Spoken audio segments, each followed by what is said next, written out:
di sini orang Indramayu.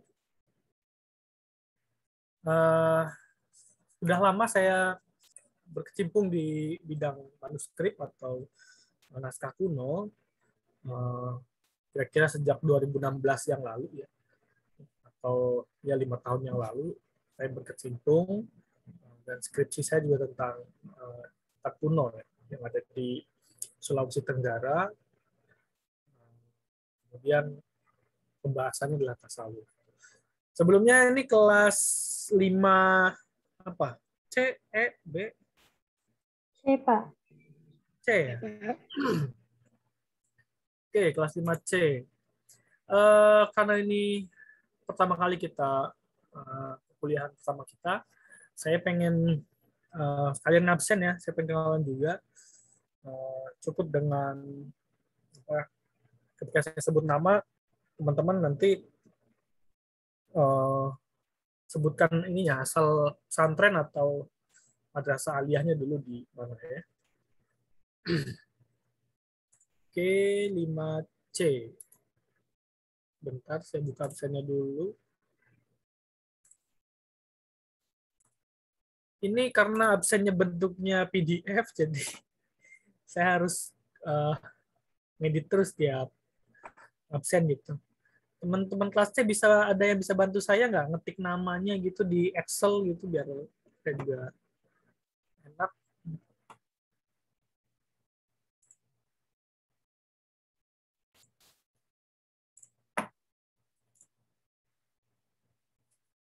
Kan di PDF ya, jadi agak sulit kalau saya harus pakai editor PDF dulu gitu. Jelita Arsh Nuraini, ada? Biro, Pak. Ya, Jelita dari mana? Saya dari Tangsel, Pamulang. Pamulang. Dulu pesantren Iya, di atau Al-Qur'aniyah. Al-Qur'aniyah. Putat, iya. Terima kasih. Berapa lama Jelita pesantrennya? Dari SMP, Pak. Oh, SMP. Berarti sekitar 7 tahun, 6 tahun. 6 tahun. Oke, terima kasih Jelita. Ini ininya ya, koordinatornya. Iya, Posma, Pak. Oke. Terima kasih Jelita. Lalu Jihan Sakoya Limasari, ada? Ada, Pak. Ada. Dari Kalimantan Selatan. Terus sekolahnya di pondok juga. Pondok di sini. Oke. Berapa lama? 7 tahun. Oke, terima kasih Jihan. Lalu Kaisa Lutfia, ada? Hadir, Pak. Hadir, ya. Dari mana? Dari Bandung. Pesantren di? Di Bandung juga, Pak. Di Bandung. Oke, berapa lama? 7 tahun. 7 tahun. Oke. Terima kasih. Saya manggilnya apa, Lutfia, Kaisa? Kaisa aja, Pak. Kaisa. Oke. Oke, kemudian terima kasih Kaisa. Lalu Kamila. Hadir, Bapak. Ya, Kamila dari mana? Pondok Aren, Bapak. Pondok Aren. Iya. Pesantren di mana? Di Al-Amanah Al-Gontori, Bapak. Berapa lama? 6 tahun. Dari SMP. Oke, terima kasih Kamila. Iya, Bapak. Lalu Karima Nisa Soliha, ada? Ada, Pak. Hadir, loh. Ya, dari mana Karima? Dari Pondok Aren juga, Pak. Pondok Aren, berarti tetanggaan sama Kamila? Enggak, belum pernah ketemu. Sian amat belum pernah ketemu sekelas. Pesantren berapa lama di mana? Saya nggak pernah pesantren, Pak. Saya waktu itu lulusan SMK Negeri 4 Keperawatan di Jombang. Ya, di mana? Jombang. Jombang, Jawa Timur. Bukan, di dekat Ciputat, Jombang Ciputat. Oh, kirain Jombang, Jawa Timur. Oke, keperawatan. Ya, saya panggil kamu siapa? Karima atau Nisa? Karima aja, Pak. Karima, oke. Terima kasih Karima. Lalu Khadijah. Khadijah ada? Hadiro, Pak. Ya, Khadijah dari mana Khadijah? Dari Ciputat, Pak. Pesantren dulu di Darul Falam, Silati, Jepara. Oke. Tersantai Berapa lama? apaan? 4 tahun. 4 tahun. Oke, Khadijah. Terima kasih. Panggilnya Laila, Pak. Wah, Laila. Khadijah, Laila, Maghfirah. Cuman yang di situ cuman keluarnya Khadijah doang, jadi ya udah. Oh, kenapa itu? Kok bisa? Dulu pas buat akte kelahiran nggak dicantumin, Pak, dari pemerintahan sananya. Oke, berarti semua ijazah, semua surat-surat Khadijah aja gitu. Iya, Khadijah itu, Pak, nama cetusan baru, Pak. Jadi ya gitu, nama asli kelahiran saya Laila Maghfirah, Pak. Gak usah ketawa, Kaisa. Cetusan baru. Oke. Enggak, maksud saya nanti kan dampaknya kan ke ijazah itu ya. Iya. Apa namanya? Ya barangkali mau daftar instansi atau apa kan gitu. Ya, Khadijah aja, tapi panggilannya Laila aja, Pak. Itu. Oh gitu. Laila. Terima kasih Laila. Ya, sama-sama, Pak. Lalu Khairun Nisa Nazifah. Enggak? Berhenti, Pak. Stop. Berhenti. Oh, belum masuk. Belum masuk lagi. Iya, udah keluar. Oke. Berhenti maksud saya apa nih? Berhenti Keluar, apa? udah nggak kuliah di IKI, Pak. Oh, oke. Iya. Kirain keluar berhenti internetnya gitu. Lalu Khonita Maulidiah. Hadiro, Pak. Biro, ya. Dari mana Khonita? Asli Madura, tinggal di Jakarta, Pak. Asli Madura, tinggal di Jakarta. Pesantren di? Di itu SMA aja, Pak. SMA di Penegoro 1. Oke. Maksudnya SMA-nya di Jakarta atau di Madura? Iya, di Jakarta, Pak. Oh. Terima kasih Khonita. Lalu Kurnia Nur Fitriani. Hadiro, Pak. Ya, dari mana? Dari tadi. Enggak. Dari Jakarta Utara. Dari Jakarta Utara. Nggak dari tadi ya? Oke. Iya, dari tadi di Jakarta Utara. Pesantren di mana? Atau sekolah di mana dulu? Di Asidikia. Asidikia. Berapa lama? 6 tahun. Oke, hadir ya. Lalu Latifa Zahrani. Hadiro, Pak. Biro, ya. Dari mana Latifa? Dari Bengkulu, Pak. Bengkulu. Bengkulu ya. Jauh juga. Berapa lama? Pesantren atau sekolah dulu di mana?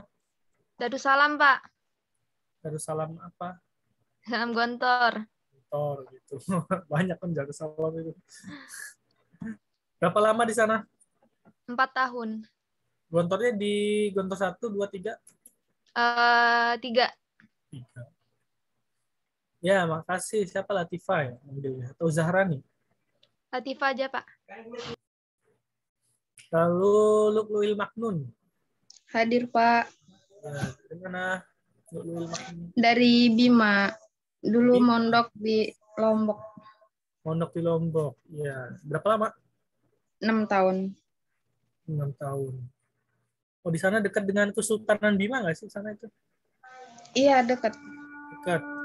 Museum. Ya, di sana museum ya itu ya? Iya. Oke. Iya, di sana juga banyak. Istana. Iya, istana. Maksud saya di sana banyak itunya manuskrip atau naskah kunonya itu. Bima. Oke, terima kasih. Lukluil Maknun. Saya manggilnya siapa nih? Sayang aja, Pak. Lulu. Lulu, Pak. Gedit banget. Masya Allah. Bercanda, Pak. Iya, oke. Lu istighfar banyak-banyak lu. Istighfar lu.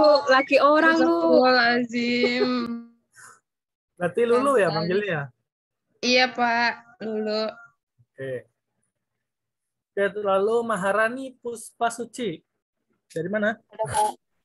Di Gunung Sindur pas sekarang. Gunung Sindur. Oke.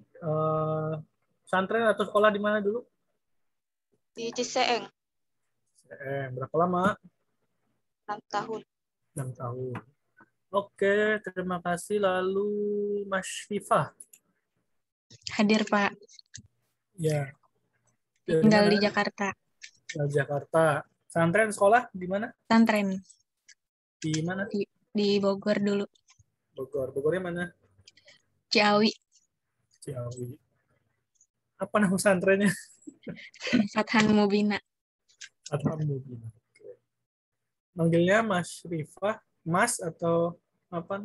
Mas Rifa juga nggak. Mae, Pak. Oke, terima kasih Mas Rifah. Lalu Mawaddah. Wih, tinggal satu lagi Warahmah. Pak. Oke, dari mana Mawaddah? Dari Papua. Papua. Wih, keren. Ininya Tapi aslinya Sulawesi.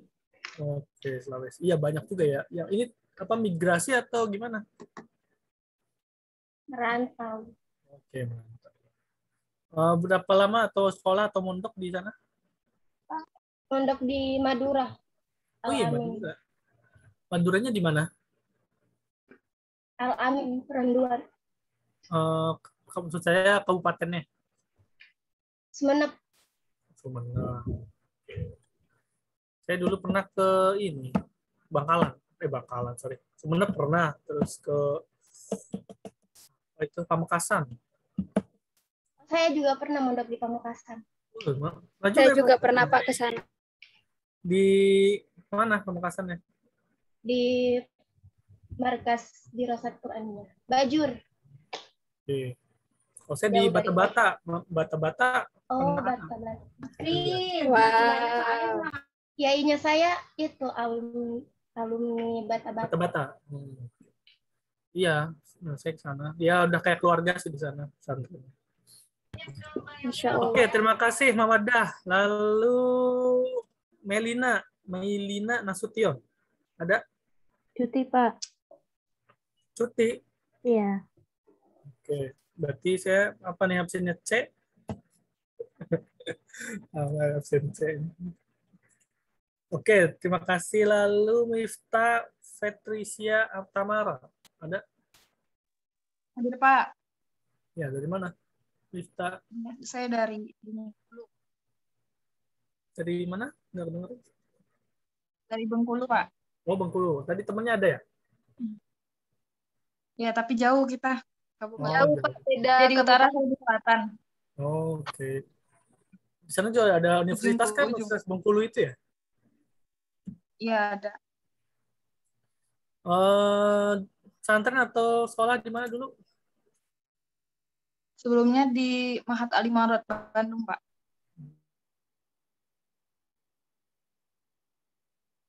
Oke. Berapa lama? 3 tahun. 3 tahun. Lalu Minhatul Maula, ada? Hadir, Pak. Hadir, terus dari mana?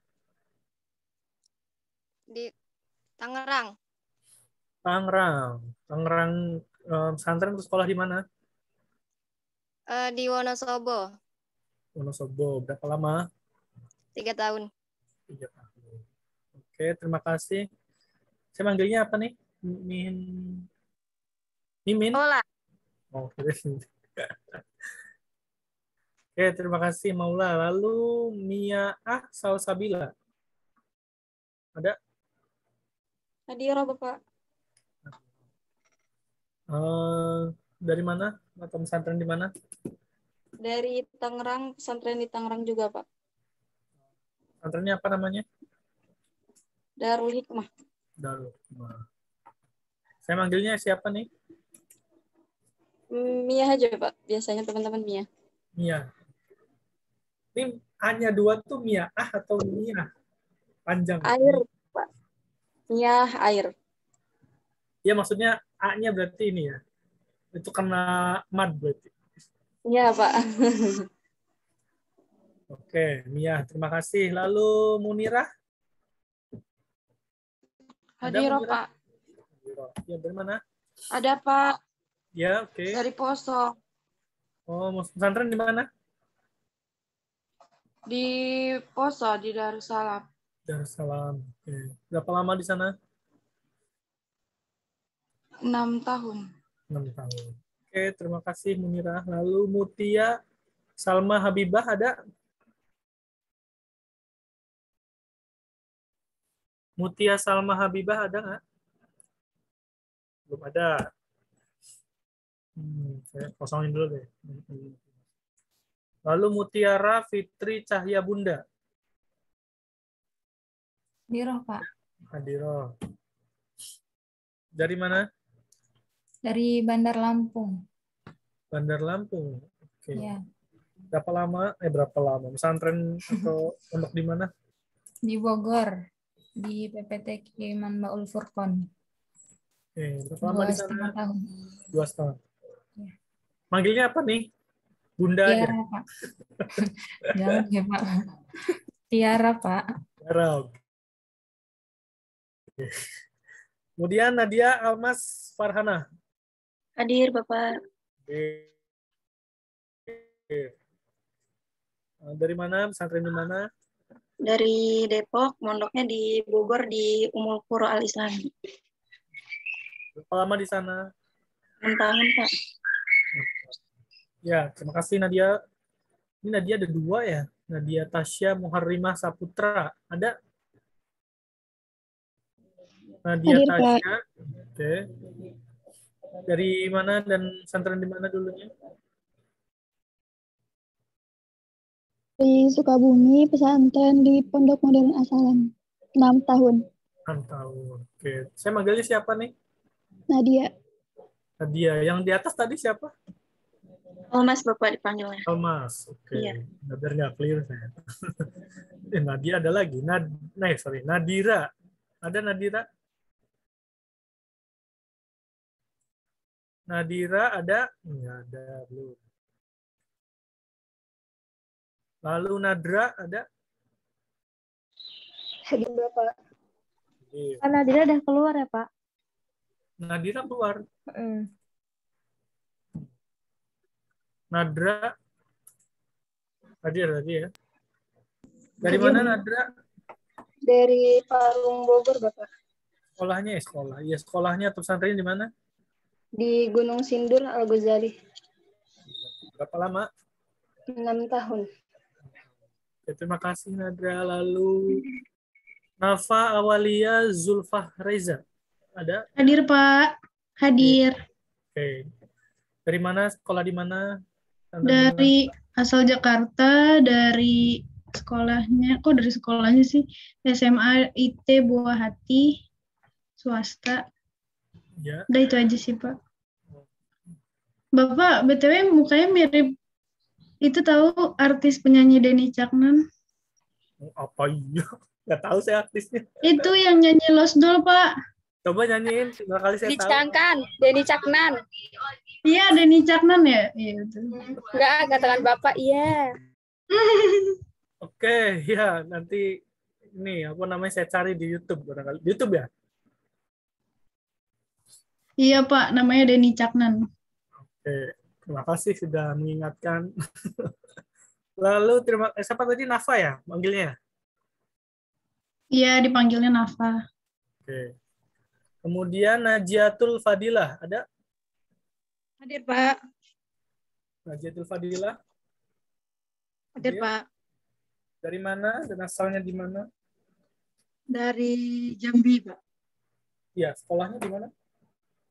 Sekolahnya di pesantren Darul Hufaz Jambi juga. Oke. Berapa lama di sana?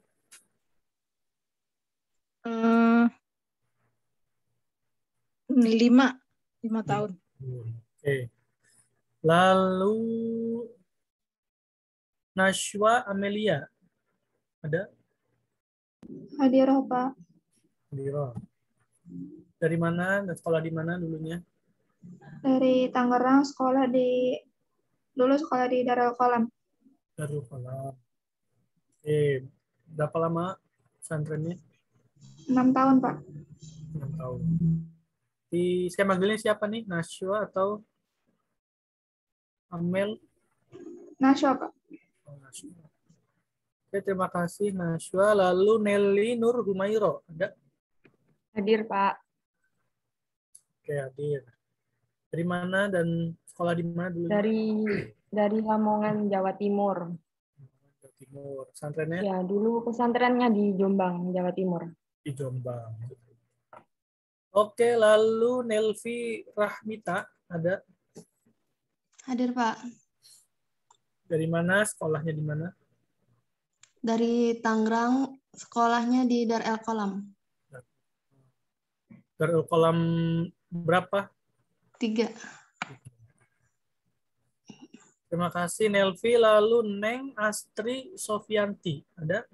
Pak. Dari mana? Sekolah di mana? Dari Kerawang. SMA-nya di Temanggung, Jawa Tengah. Oke, berapa lama di sana? 4 tahun, Pak. Lalu Neng Zenit Khairunisa ada? Iya, Pak. Ya, sekolah di mana? Asal di mana? Asal Sawangan, Depok. Sekolah dulu di Banten, di Pondok Kupas Membawa Quran. Oke. Terima kasih. Manggilnya siapa nih? Ya, Zenit. Zenit. Iya. Kalau yang atas tadi Neng lagi? Astri? Neng biasanya.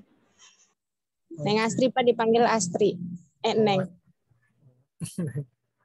Ya, ada 2 soalnya. Oke, terima kasih. Lalu Nestia Fitri Nasrul. Saya, Pak. Maaf ya, Pak, suaranya berisik lagi di jalan. Oke. Ya, kenapa? Di jalan dari mana? Apa, Pak? Lagi di jalan itu dari mana? Dari klinik, Pak. Vaksin? Enggak, berobat. Dari mana dan sekolah di mana? Dari Ciputat, sekolahnya di SMK Nusantara. SMK Nusantara. Ada teman saya jadi guru juga di situ. Oh. Saya panggilnya siapa nih? Fitri? Nestia. Nestia, oke. Ya. Terima kasih Nestia. Lalu Nikmatul Walidaini. Hadiro, Pak.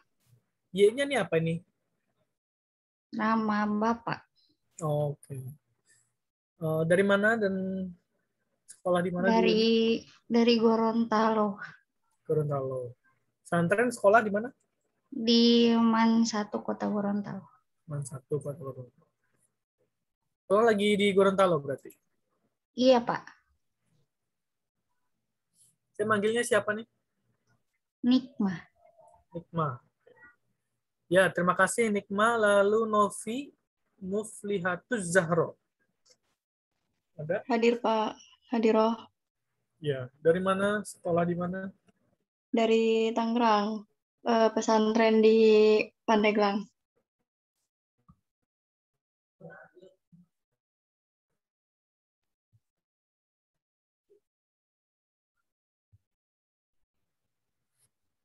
Sana?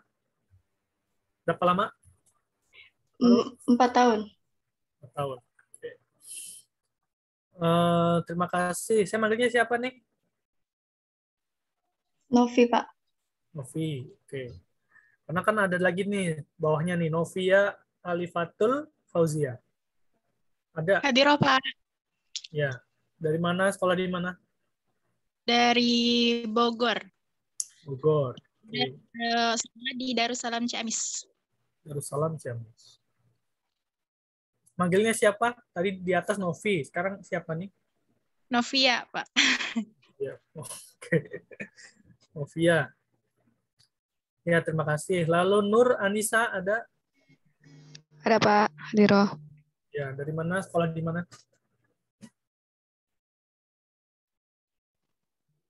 Sekolah dari Pondok Aren. Sekolahnya asalnya pesantren Al-Quraniyah, Pondok Aren. Oke, terima kasih. Semua sudah. Ada yang lewat? Nggak ada ya? Oke, selesai. Nadia udah belum? Nadia siapa? Nadia Nurul, Pak. Nadia Nurul, Pak. Di sini tuh Nadia ada Pertama, Nadia Almas Farhana. Lalu Nadia Tasya Muharrimah. Nggak ada lagi? Iya, Pak. Udah? Kemarin kurang, Pak. Absennya kayaknya belum dimasukin.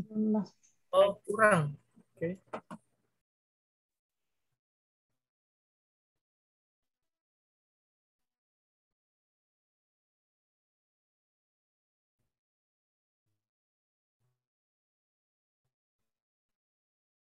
Bentar ya. Berarti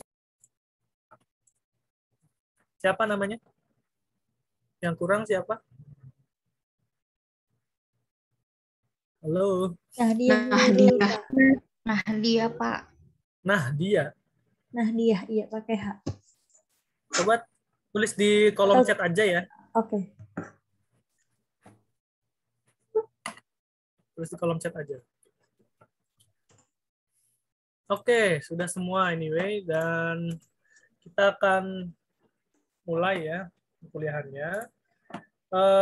Beberapa waktu yang lalu saya ngasih link survei ya, link semacam apa ya, jejak pendapat atau pengen tahu sih sebetulnya teman-teman itu punya keahlian di bidang apa gitu ya, terkait bahasa terutama. Ada bahasa asing ya, atau bahasa Inggris, bahasa Arab gitu. Lalu ada juga bahasa daerah. Saya kira penting ya dua komponen ini, baik bahasa asing maupun bahasa daerah dalam mata kuliah Tahqiq Akturos, karena Tahqiq Akturos itu banyak sekali buku-buku atau referensi yang ditulis dengan bahasa Inggris, kemudian bahasa Arab juga banyak. Sedangkan di Indonesia sendiri, buku-buku Tahqiq Akturos itu atau filologi ya kita bilang, itu ya belum banyak gitu, dan referensinya masih cenderung itu saja saya kira. Nah, saya kira penting untuk melihat apa yang diinginkan teman-teman juga. Apakah nanti kita mau ceramah gitu ya. Tapi saya jujur kalau ceramah saya nggak kuat gitu. Ceramah dari jam 11 sampai jam 1 itu nggak kuat. Paling kalau di rumah ya paling khotib aja. Khotib kan cuma 10 menit. Atau 7 menit kan cukup ya. Kalau ceramah itu kan waduh sampai 2 jam gitu. Itu saya nggak terlalu ini dengan ceramah. Tapi ternyata banyak juga yang pengen ceramah itu. Ada 44%.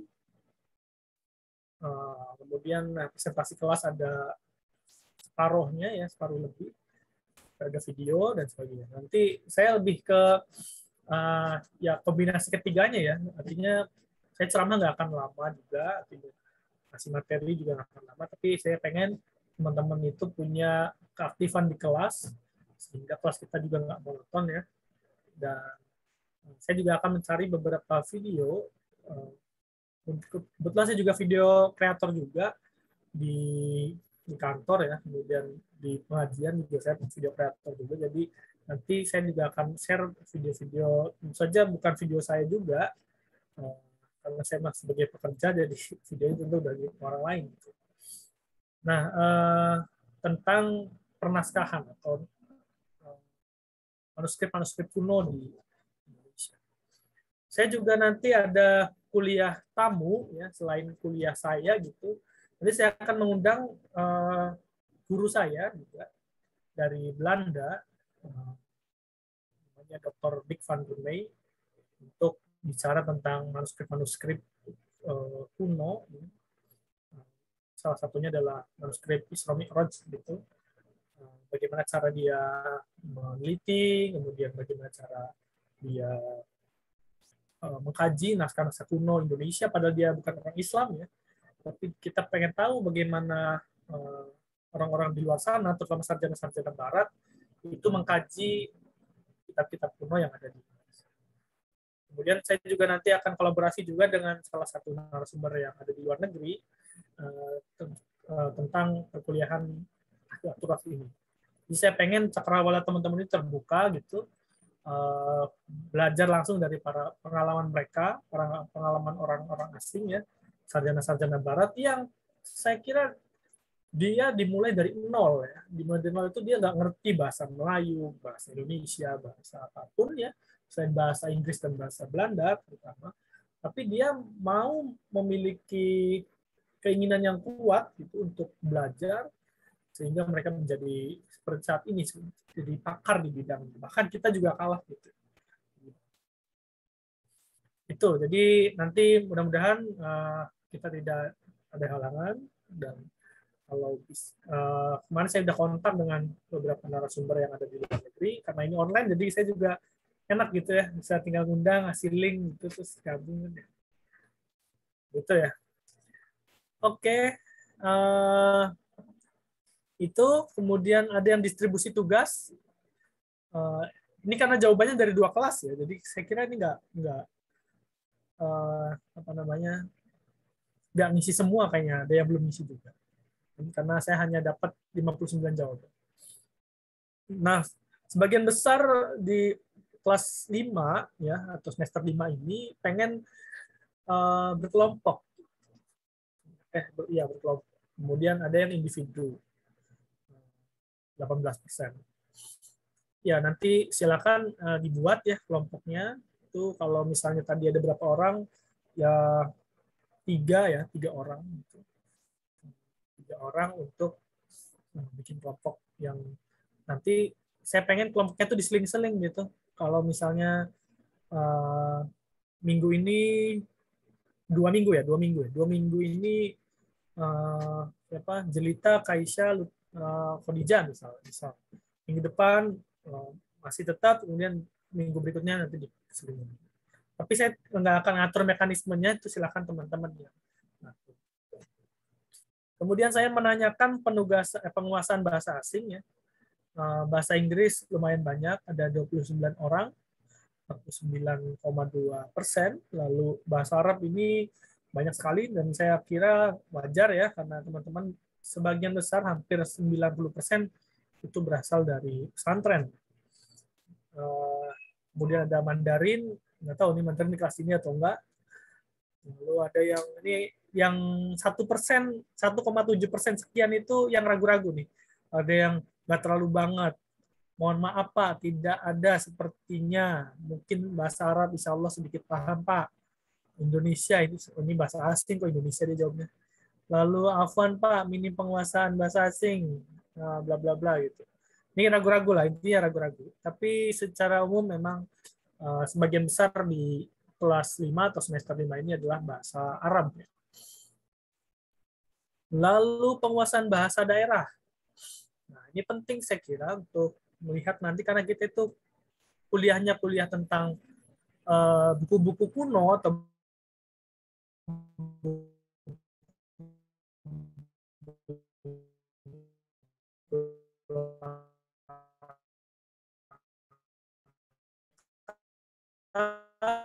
manuskrip langka sebagian besar, ada juga bahasa Arab 39%, lalu Sunda, kemudian Bali di kelas sebelah 5E, lalu ada Melayu tentu orang Sumatera dan sekitarnya dan tidak menutup kemungkinan juga orang Jawa juga bisa bahasa Melayu. Kemudian ada Bugis, kemudian Makassar. Ini penting ya. Lalu saya juga menanyakan penguasaan membaca aksara daerah. Aksara daerah itu saya aksara Jawa ya atau Hanacaraka itu ada ternyata lumayan tinggi, saya gembira sekali. Ada 22%, lalu ada Pegon. Pegon itu aksaranya Arab tapi bahasanya Jawa. Itu paling banyak ada 20 orang atau 33,9%. Lalu ada Jawi atau Melayu. Ini sama kayak Hanacaraka ya.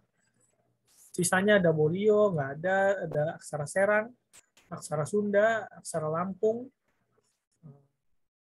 Intinya saya gembira sekali dengan kemampuan teman-teman untuk membaca aksara daerah. Dan itu adalah modal yang sangat berarti untuk kesuksesan perkuliahan filologi kali ini.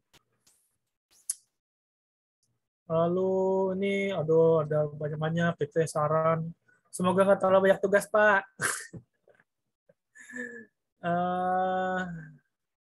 Ini ada channel khusus yang dijelaskan oleh Bapak mengenai perkuliahan taktik turas.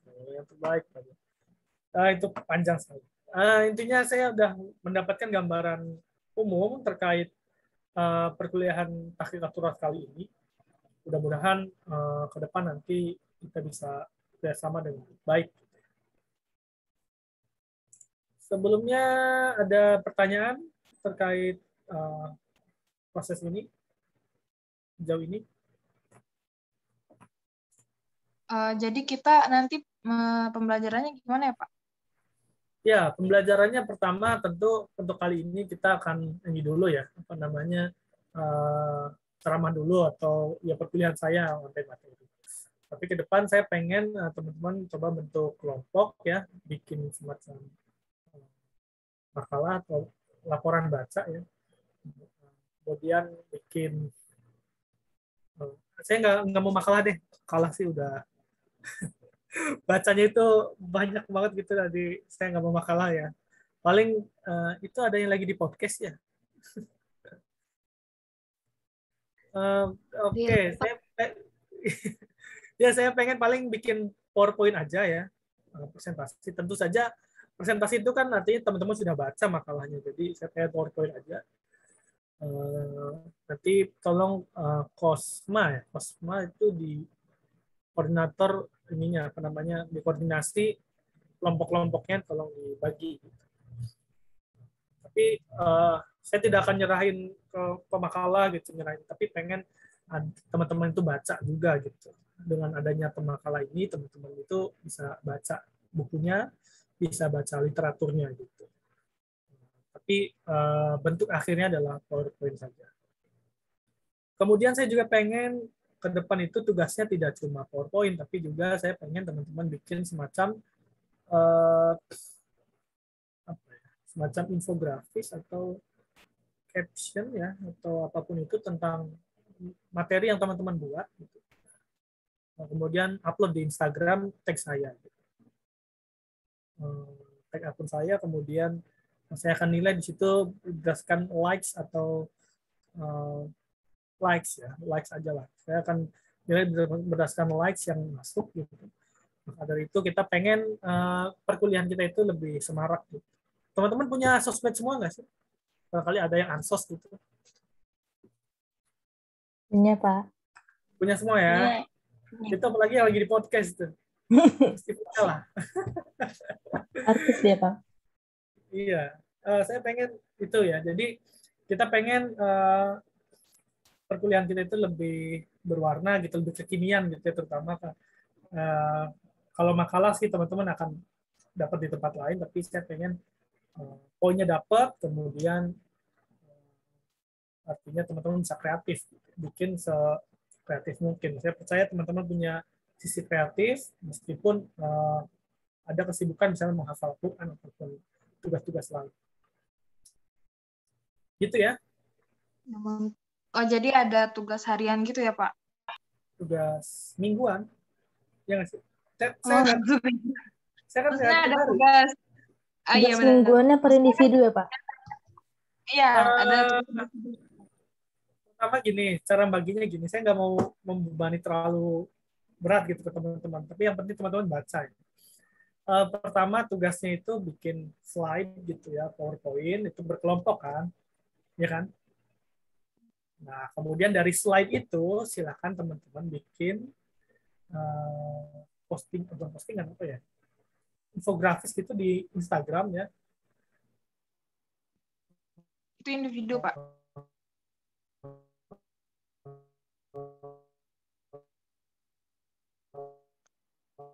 Bapak putus-putus, Pak. Poin apa sebetulnya pengen itu ya? Ya gitu ya. Apakah jadi itu tugas individu atau putus, Pak? Ya kan gini, pertama saya kelompoknya itu PowerPoint-nya kan. Ya. Tapi yang individunya itu yang bikin infografis di Instagram itu. Oh ya. Masa akun Instagram barengan? Ya enggak dong. Siapa tahu bikin kontennya barengan gitu, Pak. Oh enggak, silakan bikin konten masing-masing. Terus ya tag saya gitu. Cukup tag aja, nggak usah dalam rangka memenuhi tugas. Aduh, kayak bocil gitu. Jadi cukup aja misalnya bikin caption yang bagus, bikin Instagram Bapak apa, Pak? Ya nanti di akhir ya. Saya kasih tahu. Oke. Pembagian kelompoknya berapa kelompok, Pak? Pembagian kelompoknya ada berapa sih mahasiswanya itu? 35 seluruhnya. 35 sama yang keluar tadi ya? Enggak, yang keluar nggak dihitung, sama yang cuti nggak dihitung. Yang aktif masih 35. 35. Ya, 35 berarti berapa tuh? Ya maksimal 3 lah. Maksimal 3 orang, nggak banyak-banyak. Berarti 12 sampai 13 kelompok, Pak. Ya, segitu. Itu disesuaikan dengan materinya bukan, Pak? Sesuai Ya, RPS-nya. tentu saja. Nanti ada RPS-nya saya kasih ya. Ya, kirim, Pak. Ya, nanti teman-teman diminta untuk bikin kelompoknya aja dulu, nanti RPS-nya saya kasih. Dan tadi saya pengen kelompoknya tuh ganti-ganti gitu. Misalnya minggu ini, 2 minggu ya, 2 materi ini ganti lagi ganti. Karena setiap kelompok kan misalnya ada satu materi gitu ya, tapi bukan berarti misalnya satu kelompok bikin materi, terus yang lain tuh santai gitu, enggak. Tapi yang lain juga tugas membuat caption Instagramnya tetap jalan gitu. Yang lainnya gitu. Jadi satu minggu tuh, iya satu. Jadi misalnya kelompok ini bikin materi nih, kelompok pertama gitu ya. Nah individu yang lain tuh bikin apa namanya caption apa atau infografis apa yang, tapi nggak bikin slide gitu, maksud saya gitu. Itu setelah presentasi atau gimana, Pak? Setelah presentasi. Jadi setelah presentasi tiap individu bikin postingan dari poin-poin materi yang dipresentasikan gitu ya, Pak? Ya gitu, kurang lebih gitu. Itu ya. Oke ya. Tapi bener kan semua punya akunnya? Iya punya, Pak. Pak mau nanya. Nggak harus banyak kan, Pak? Enggak, silakan. Yang penting ada satu lah. Bagus tapi. Postingannya ini berupa video atau gambar aja, Pak? Mau video? Aja, Pak. Gambar, Pak. Kalau video nanti teman-teman takut berat gitu sih. Oh ya. Gambar aja, Pak. Iya, kalau video kan berat ya, bikin efeknya, bikin apa. Tapi pengen ya udah yang gampang aja. Yang infografis. Kan Instagram kan bisa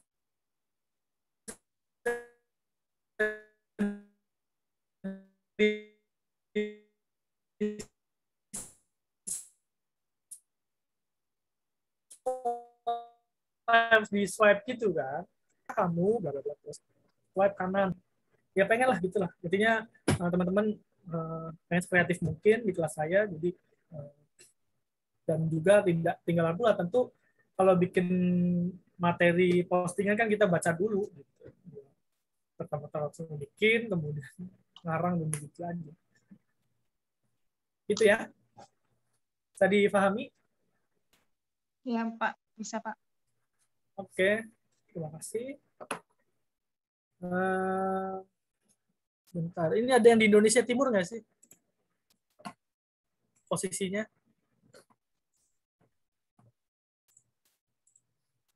Ada, Pak. Ada, Pak. Iya, barangkali kan jamnya kan ada, lebih Pak. dari sana gitu, lebih dulu.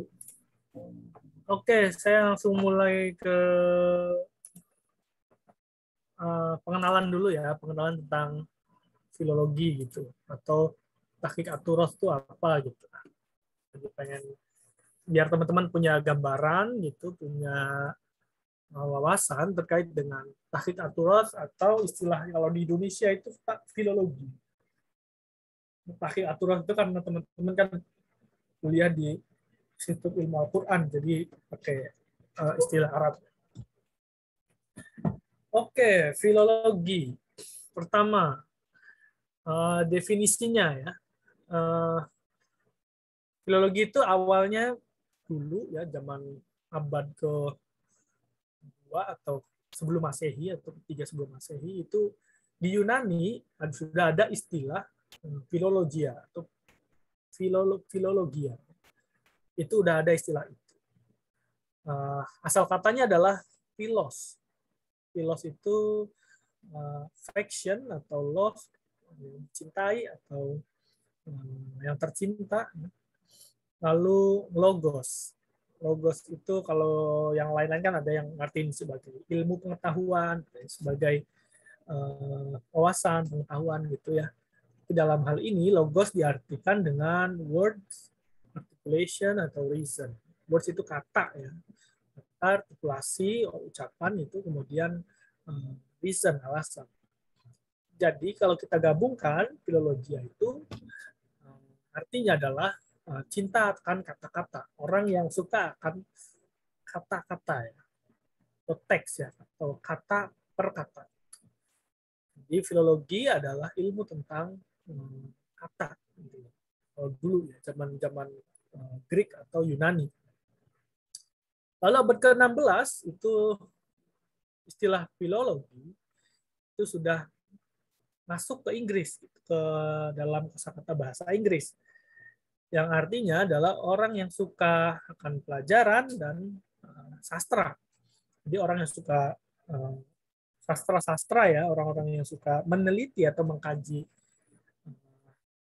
sastra, kemudian filsafat atau yang kuno-kuno itu, sastra klasik ya, itu istilah dengan filologi. Selain di bahasa Inggris, di bahasa Arab, praktik-praktik penyukai atau praktek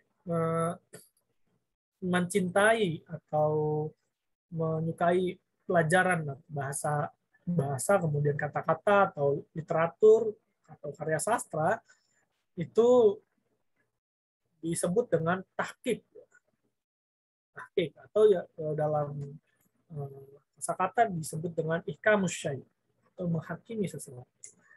Jadi istilah untuk mengkaji literatur klasik kemudian menghadirkan ke masa itu disebut dengan tahqiq. Turos itu kan artinya literatur atau sastra ya. Nah, itu merupakan turunan dari istilah filologi.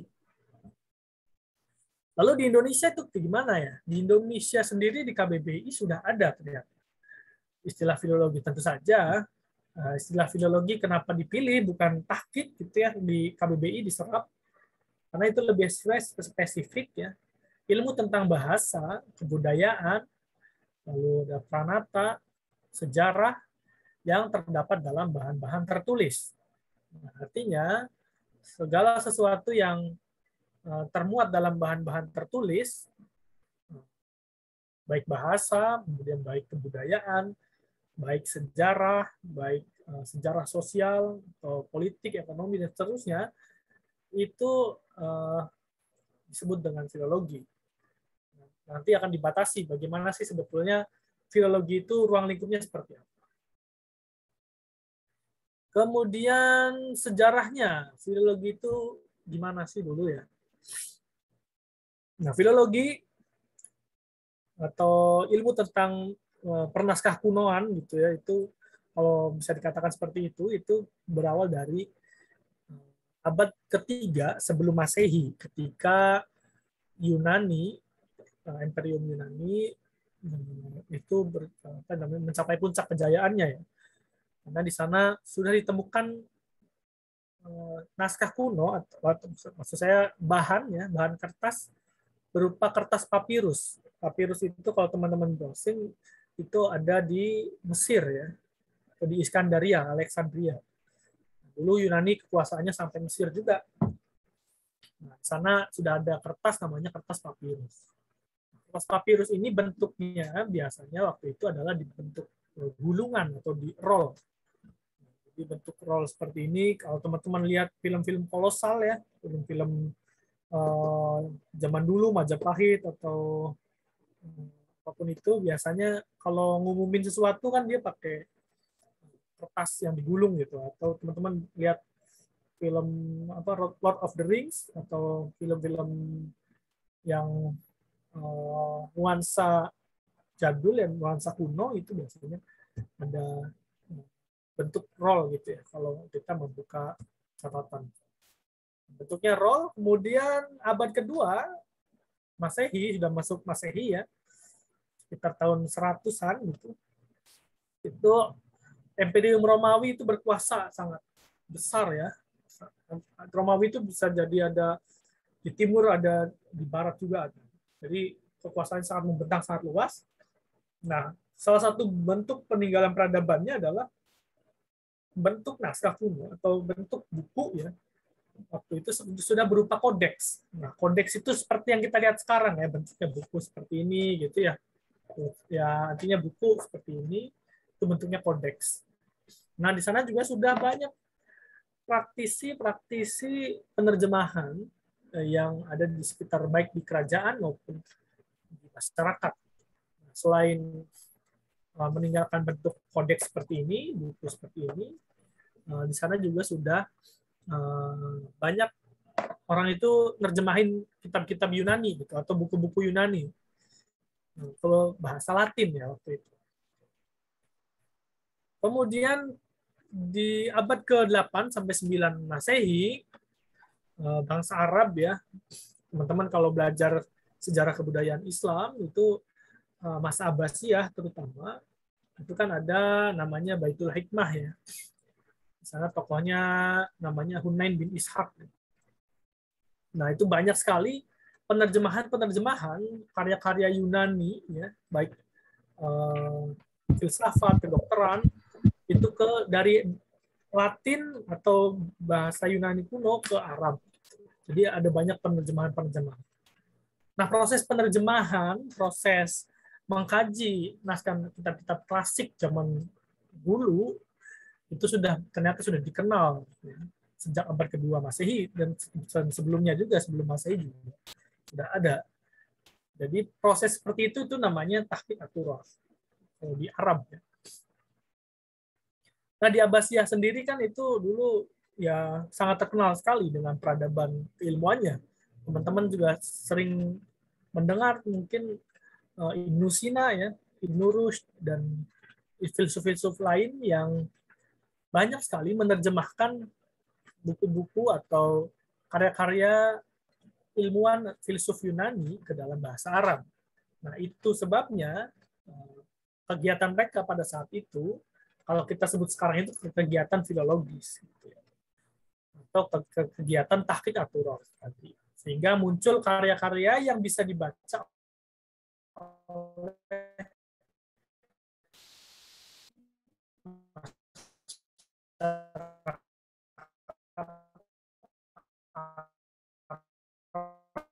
pada saat itu. Atau kita mungkin tidak akan bisa membaca at-turath. Kita mungkin tidak akan bisa membaca Al-Quran sekalipun kalau tidak ada kegiatan seperti itu. Artinya ada kodifikasi, ada pencatatan kembali, ada penerjemahan. Mungkin kita tidak akan mengerti hal-hal seperti itu. Tapi pada kenyataannya, kegiatan keilmuan kita sangat terbantu sekali dengan adanya filologi atau tahqiq at-turath.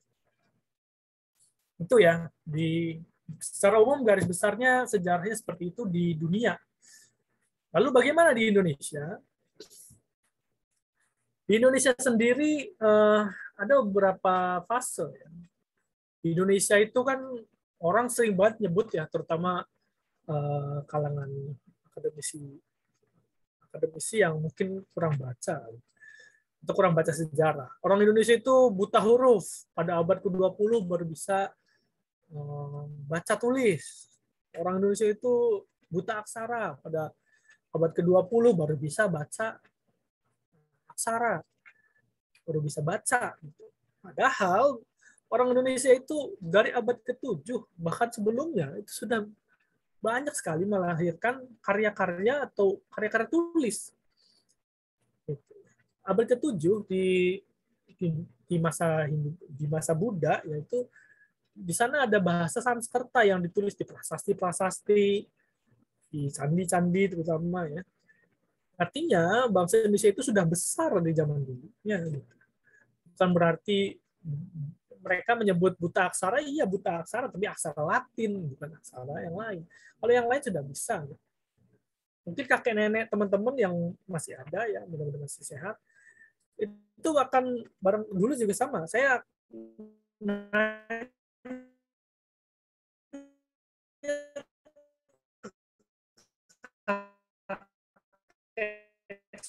yang baca aksara Latin, dia kitab-kitab Pegon, artinya itu sangat kontras pada pernyataan seperti itu.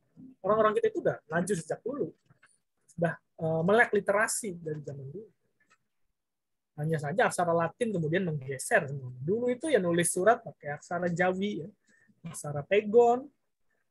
Teman-teman suka lihat nggak sih kalau dulu punya kiai, antar kiai itu kalau surat-suratan dia pakai bahasa Arab atau aksaranya Pegon. Saya dulu pernah pesantren dulu, itu ada santri yang nakal di santri mana gitu, santri Kiai A misalnya. Terus Kiai B itu si santrinya itu nakal di wilayah santrinya Kiai B. Nah, akhirnya ketangkep, kemudian Kiai B ini menyurati Kiai A itu pakai aksara itu. Nggak pakai dia aksara Latin. Itu artinya bangsa Indonesia itu sudah melek literasi dari zaman. Kemudian abad ke-10 sampai ke-17 itu pengaruh Hindu-Buddha sangat kuat sekali di tradisi literasi bangsa Indonesia. Ada bahasa Sanskerta, kemudian ada Jawa kuno, ada Melayu kuno. Itu sekitar 7 abad, dari abad ke-10 sampai 17 Masehi. Lalu abad ke-13 sampai sekarang ya, itu pengaruh Islam sangat dominan, di mana aksara Jawi, kemudian bahasa Arab, bahasa Melayu, bahasa Jawa, tapi ditulis dengan aksara Arab, ya, atau dengan istilahnya itu Pegon ya kalau di pesantren Jawa, itu mulai banyak sekali dikenal di masyarakat, digunakan dalam kegiatan literasi masyarakat. Nah, mereka yang menghasilkan karya-karya itu di masa silam, tentu saja kita punya kewajiban sebagai seorang yang belajar tahqiq at-turoth itu menghadirkan kembali apa yang ditulis mereka pada zaman dahulu, kemudian dihadirkan di masa sekarang. Itu ya, secara umum seperti itu pembicaraannya. Lalu objek ininya ya, kajian filologi itu sebetulnya sejak abad kapan sih? Nah, 2 abad ya, 2 abad pertama, abad ke-18, abad ke-19 itu banyak didominasi oleh Belanda, kemudian Inggris, karena pada saat itu masa penjajahan tentu saja ya. Di sana ada William Marsden yang menerjemahkan manuskrip-manuskrip atau kitab-kitab kuno Melayu ke dalam bahasa Belanda atau ke dalam bahasa Inggris. Abad ke-18, lalu ada di Belanda sendiri banyak sekali ilmuwan-ilmuwan Belanda yang juga melakukan aktivitas kegiatan baik menerjemahkan maupun menyunting analisis ya isi dari kitab-kitab kuno di Indonesia. Salah satunya adalah Roorda van Eyssinga, kemudian ada Frederick itu menerjemahkan Arjuna Wiwaha, lalu ada juga Eyssinga itu menerjemahkan Hikayat Sri Rama, itu cerita tentang Rama dan Sinta ya. Itu dia di sana menerjemahkan. Kenapa sih orang-orang Belanda atau orang-orang Inggris pengen banget nerjemahin karya-karya Indonesia pada zaman dahulu? Ada yang bisa bantu saya? Alasannya kenapa orang-orang asing itu yang ngejajah saat itu getol sekali mengkaji manuskrip-manuskrip di Indonesia? Ada yang bisa bantu? Ada yang mau berpendapat?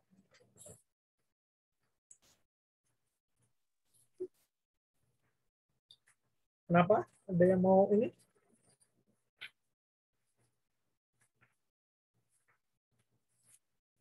Mungkin berkaitan dengan orientalis kali ya, Pak? Ya, Mengkaji budaya-budaya orientalis. timur. Iya, kenapa? Mengkaji budaya-budaya timur gitu, Pak. Oke. Jadi siapa sih yang jawab nih? Saya nggak lihat. Di spotlight. Saya, Pak. Siapa? Miftah, Pak. Miftah. Oke. Ya, kenapa Miftah? Ya, mengkaji, mungkin untuk ini salah satunya mengkaji budaya-budaya timur untuk tujuan-tujuan tertentu, bisa jadi untuk tujuan keilmuan atau ekonomi atau yang mana gitu, Pak. Oke. Ya, bagus. Siapa? Miftah ya? Terima kasih. Iya, benar. Karena mereka juga punya kepentingan untuk membaca atau memahami budaya perilaku orang kita, ya, orang yang dijajahnya terutama.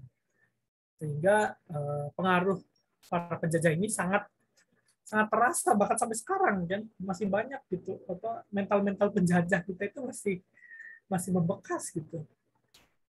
Jadi gimana kita coba ngelihat kalau misalnya orang bule, orang apa gitu, orang luar negeri yang mungkin tidak tentu lebih baik dari kita. Ada mental seperti itu. Sehingga itu berkat dari pembelajaran atau kajian-kajian orang-orang. Salah satu faktornya adalah para penjajah ini tentu sangat memahami karakter orang-orang Indonesia atau orang yang dijajahnya. Nah, salah satunya adalah melalui dari karya-karya sastranya atau karya-karya ulamanya gitu, yang dihasilkan oleh bangsa pribumi. Nah, setelah abad ke-19 lalu abad ke-20 itu mulailah orang-orang pribumi itu sudah mulai mengkaji gitu, manuskrip kuno. Misalnya ada Husein Jayadiningrat. Nah, itu dia menulis tentang sejarah Banten. Dia mengkaji atau meneliti kitab kuno berjudul Sejarah Banten, manuskrip sejarah Banten. Nah, selain karena sejarah Banten ditulis dengan aksara Jawa, bahasa Jawa gitu ya, atau bahasa Melayu, itu jadi akhirnya dia mencoba untuk menerjemahkannya juga. Lalu juga ada Ibu Ahadiati Ikram. Nah, beliau masih ada sampai sekarang. Beliau masih sehat. Itu beliau menulis tentang Hikayat Sri Rama. Hikayat Sri Rama ini salah satu hikayat Melayu yang tua gitu ya. Jadi yang kuno, teks kuno. Dan di situ masih ada unsur-unsur Hindu-Buddha di dalamnya. Selain tentu saja kalau sudah hikayat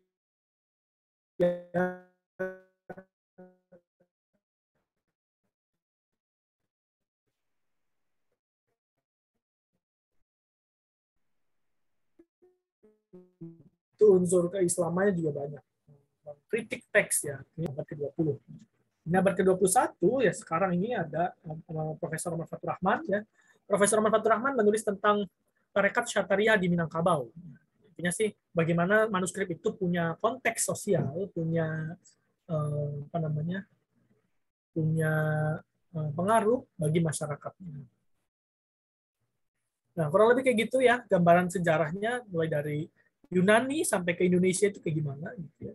Dari Yunani itu abad ke-3 sebelum Masehi, lalu abad ke-2 Masehi di Romawi, kemudian abad ke-8 ke-9 itu di masa zaman dinasti Abbasiyah di Arab ya, atau di Baghdad, intinya di Middle East gitu, Timur Tengah. Lalu ke Indonesia sendiri aktivitas seperti ini baru muncul pada abad ke-18. Tahun 1700-an. Sekitar 3-4 abad yang lalu. Nah, objeknya ya, objek tahqiq aturos atau filologi dalam pembahasannya dalam kajiannya itu adalah naskah kuno atau manuskrip ya. Istilah naskah kuno itu ya istilah Indonesia, manuskrip juga istilah Indonesia, tapi serapan dari bahasa Inggris. Kalau naskah itu kan istilah serapan dari bahasa Arab. Jadi tapi dua-duanya ini dipakai dalam perbincangan istilah di Indonesia ya, terkait dengan filologi. Nah, itu harus ditulis tangan. Jadi bukan cetak. Jadi manuskrip itu harus ditulis tangan, lalu usianya lebih dari 50 tahun. Nah, istilah kuno ini sendiri kan, kuno itu seberapa kuno sih kan sebetulnya? Seberapa lama gitu usianya. Kalau di sini dirumuskan bahwa naskah kuno itu pertama harus ditulis tangan, kemudian yang kedua itu usianya harus lebih dari 50 tahun ketika itu ditemukan. Nah, itu. Jadi ini gambaran dari naskah kuno. Naskah kuno itu tadi syaratnya pertama tulis tangan, kemudian usianya lebih dari 50 tahun. Nanti ke depan nanti ada banyak macamnya gitu. Apa ininya gitu, karakteristik. Tapi secara umum seperti ini. Lalu urgensinya, kenapa kita harus kenapa kita harus mempelajari naskah-naskah kuno terutama naskah kuno Indonesia? Yang pertama tentu saja Indonesia itu kaya akan manuskrip.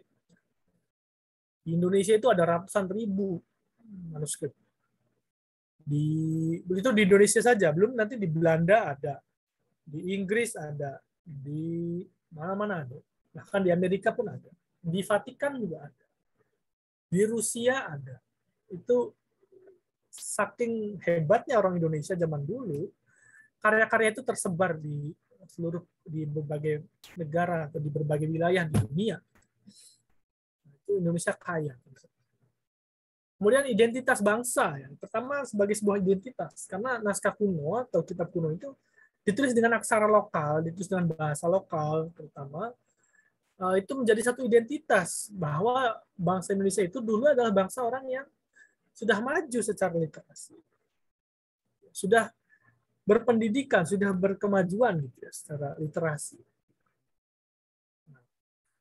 Jangan mau sebagai sebuah bangsa itu dinilai sebagai sebuah bangsa yang rendah, tentu saja tidak relevan ketika kita menunjukkan naskah-naskah kuno kita, menunjukkan bahwa kitab-kitab kuno kita itu ternyata banyak dan beragam, itu merupakan salah satu identitas bangsa. Tadi juga saya menanyakan di survei itu kan ada aksara Jawi, aksara Jawa, kemudian aksara Egon dan seterusnya. Itu juga merupakan identitas bangsa. Sebagai salah satu identitas bahwa kita sebagai orang Jawa tentu harus bisa bahasa aksara Jawa. Sebagai orang Makassar tentu kita harus bisa bahasa Makassar atau aksara Lontarak gitu ya. Dan seterusnya, aksara Kerinci, kemudian aksara Bali, dan juga ada banyak aksara di Nusantara ini. Kemudian ada sebagai warisan budaya yang luhur gitu.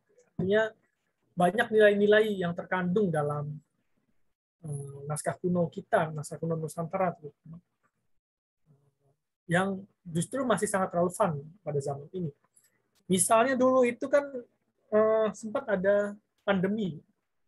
Ternyata pandemi di dunia itu tidak hanya terjadi pada abad 21 seperti saat ini, gitu. Tidak terjadi pada hari ini saja. Tapi ternyata dulu itu juga ditulis dalam manuskrip kuno kita. Nah, itu merupakan salah satu warisan budaya. Agar kita betul belajar dari sejarah. Dulu itu pandemi orang, ternyata dulu juga ada yang ngeyel gitu, orang PPKM, orang jangan berkerumun, tetap orang berkerumun. Orang yang dilarang haji, tetap maksa pengen haji. Orang dilarang ke masjid, tetap maksa pengen ke masjid. Alasannya macam-macam. Dan akhirnya mereka meninggal sia-sia gitu. Atau meninggal begitu saja karena peristiwa-peristiwa semacam itu tentu harus menjadi pelajaran bagi kita bahwa dulu tuh orang kayak gitu, masa kita harus ngulangin kejeblos hal yang sama gitu kan. Kemudian ada juga tentang gempa misalnya. Gempa itu Atau kemarin itu ada likuifaksi di Palu ya. Tapi ternyata memang dulu juga ada gitu, ditulis kalau gempa habis asar atau habis maghrib itu seperti apa. Kemudian kalau jadi ada semacam ramalan gitu, atau prediksi orang dulu itu kalau gempa itu seperti apa. Kalau di Aceh itu ada tsunami kan waktu itu, kemudian ada tanda-tandanya ternyata sudah ditulis dalam manuskrip kuno kita bahwa dulu juga ada seperti itu, tindakannya harus seperti apa. Tapi karena terlupakan akhirnya itulah banyak korbannya. Lalu ada juga tadi sudah ditulis ya, tradisi tulis Nusantara bahwa Indonesia tidak buta aksara gitu, sudah melek aksara dari zaman artinya sejak abad ke-7 bahkan sebelum itu. Lalu peluang kajian. Nah, peluang kajiannya itu masih banyak sekali. Karena di Indonesia sendiri manuskrip itu atau naskah kuno itu masih ratusan ribu, tapi sarjananya atau yang mengkajinya itu ya belumlah berapa persen paling ya baru 3% lah, atau di bawah 10% saya kira yang mengkaji naskah-naskah kuno ini. Kemudian inovasi dan lintas disiplin. Nah, makanya saya tadi menyebutkan bahwa salah satu tugas kita adalah membuat postingan di Instagram gitu-gitu. Artinya saya pengen filologi itu merupakan salah satu, atau tahqiq aturaf itu merupakan salah satu pintu masuk menghasilkan produk-produk kreatif.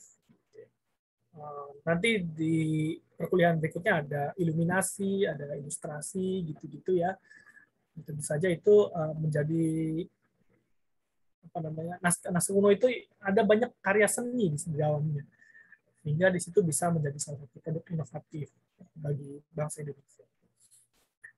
Saya kira itu di akhir saya ingin menyebutkan bahwa filologi atau tahqiq aturaf is about reading manuscripts. Jadi semakin kita banyak membaca manuskrip, gitu, semakin banyak kita mengkaji manuskrip, itu akan semakin mendalam tentang tahqiq aturaf. Itu saja mungkin yang bisa saya sampaikan. Barangkali ada yang ditanyakan terkait dengan pengantar filologi ini.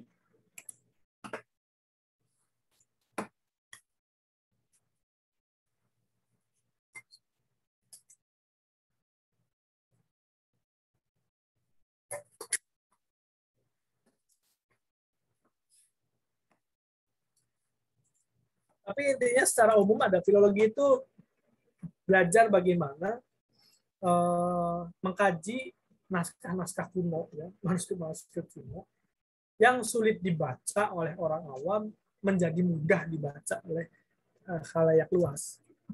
Intinya segitu secara umum. Jadi misalnya tadinya aksara Melayu, aksara Jawi, kemudian aksara Pegon, itu gimana caranya menjadi dialih-aksarakan gitu ya, atau diterjemahkan. Jadi proses mengalih aksarakan atau menerjemahkan naskah-naskah kuno yang ada di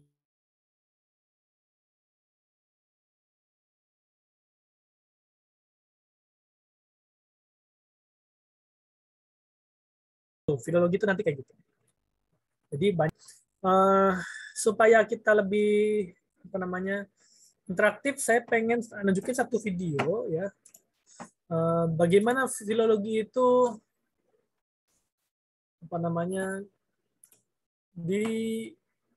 dibutuhkan, terutama bagi kita sebagai seorang Muslim ya. Bagaimana seorang filologi itu harus dipelajari bagi kita sebagai seorang Muslim. Sudah terlihat ya? Saya buka YouTube. Terlihat, Pak. Iya, Pak. Kelihatan, Pak. Coba nanti diperhatikan kemudian apa sih sebenarnya maksud dari orang ini gitu ya. Oke, kita mulai. Ladies and gentlemen, perfect preservation. That's what our Muslim. Dengar nggak suaranya? Dengeran, Pak. Dengar ya. Ladies and gentlemen, perfect preservation. That's what our Muslim friends have been telling us for decades. Perfect preservation, right down to the letter from the time it was revealed to Muhammad. seeking evidence for Bapak, their most trusted sources. mau itu dong minta tolong apa? Translate, Pak. Translate dia. Ada nggak ya? Atau enggak itunya aja? Atau enggak yang CC-nya, yang CC-nya? Mana ya CC-nya nggak ada? Subtitle Inggrisnya nggak ada juga ya? Dari sananya kayak nggak ada ya? Nggak ada. Gimana aku bisa mengerti? Kayak di TikTok. Nggak bisa bahasa Inggris. Nggak bisa bahasa Inggris. Ya, oke. Oke, nah itu pentingnya belajar bahasa Inggris itu pentingnya gitu. Karena tapi kalau masih ada tulisan bahasa Inggrisnya masih itu, Pak. Oke. Kebayang lah ya. Oke, sebentar ya, saya cari dulu ada lagi. Soalnya dia ini fenomenal banget. Kalau talking udah pusing. Sampai sih, Mas. Ya, oke. Sebentar, saya cari dulu yang lain. Intinya sih ini keren banget sih dia, bukan keren ya, artinya dia itu orang Kristiani. Kemudian dia itu tadi di awal perfect ya, saya dengar perfect itu. Nah, perfect preservation gitu. Artinya orang Islam itu bilang Al-Qur'an itu kan terjaga kesempurnaannya gitu. Terjaga kesempurnaannya. Itulah orang-orang Islam yang katakan selama puluhan tahun. Apakah benar gitu Al-Quran itu terjaga gitu? Nah, ini sih dia penggugat itu, menggugat istilah Al-Quran itu terjaga nggak sih dari itu namanya penyimpangan ya atau perubahan. Oke, saya ada lagi cuma 14 menit, tapi nggak apa-apa ya? Iya, Pak. Panjang, tapi ada subtitlenya. Silakan, tapi ini mah nggak usah per kata gitu, ini karena bukan TOEFL ya. Jadi ya tangkap aja apa intinya, dia ngomongin apa gitu. Terus nanti coba dia ngomongin apa sih, diskusiin gitu. Nah, itu nanti akan mengerucut bahwa pentingnya belajar filologi, pentingnya belajar naskah kuno gitu ya, sebagai sebuah ilmu bagi umat Islam terutama. Dan juga tadi kan dia intinya banyak orang sekarang itu menggugat keaslian Al-Qur'an gitu ya, atau menggugat keabsahan Al-Qur'an. Dulu teman-teman sering lihat kan Rasul Utsmani misalnya, dulu Quran itu kan nggak ada titiknya, nggak ada komanya. Lah sekarang tuh apa yang tertulis, ada titiknya, ada tanda bacanya, ada apa gitu kan. Nah, ini orang-orang barat tuh pengen menggugat itu secara filologis atau secara ilmu tahqiq at-turaf. Artinya dari secara filologis itu ada perubahan gitu, dari ada titiknya menjadi ada. Dari apa namanya, nggak ada tanda bacanya jadi ada. Nah, itu kan sebetulnya kerja-kerja filologis atau kerja-kerja tahqiq ya begitu. Itu ya. Oke, ada 14 menit saya pengen teman-teman lihat apa yang dia bicarain. Itu tentang variasi Al-Qur'an ya. Jadi Al-Qur'an itu katanya berubah-ubah dari zaman Utsmani sampai sekarang ternyata berubah-ubah. Nah, kemudian apa? Katanya terjaga. Kok berubah-ubah? Nah, gitu sih intinya. Oke, saya share. Ada satu video lagi. Sudah terlihat? Dia ini peneliti manuskrip kuno juga. Namanya Dr. Abu Bakar. Dia peneliti naskah kuno yang intinya sih, kalau kita lihat ya, orientalis itu keren-kerennya tuh kalau pelajari Islam atau kalau menggugat Islam tuh lihat aja bukunya itu udah banyak banget gitu. Senjatanya itu udah bener-bener dipersiapkan gitu. Masa kitanya sebagai orang Islamnya santai-santai aja gitu kan. Nah, intinya kita lihat apa kata dia, seorang ahli manuskrip kuno Barat itu menilai tentang Al-Quran dari segi yang kuno sampai kini. Oke, kita mulai.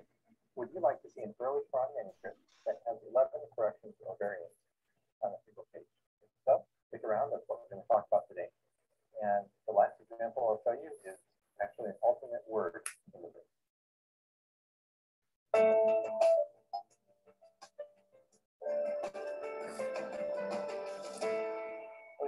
the manuscript page that I'm showing you today. It is from, I think, from the early 8th century, so about 100 years, within 100 years of Muhammad's death.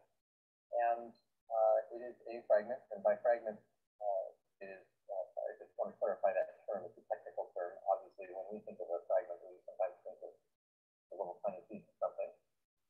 But in terms of manuscripts, and Quran manuscripts, when we say the word fragment, it is a term that refers to anything that is less than a full Quran.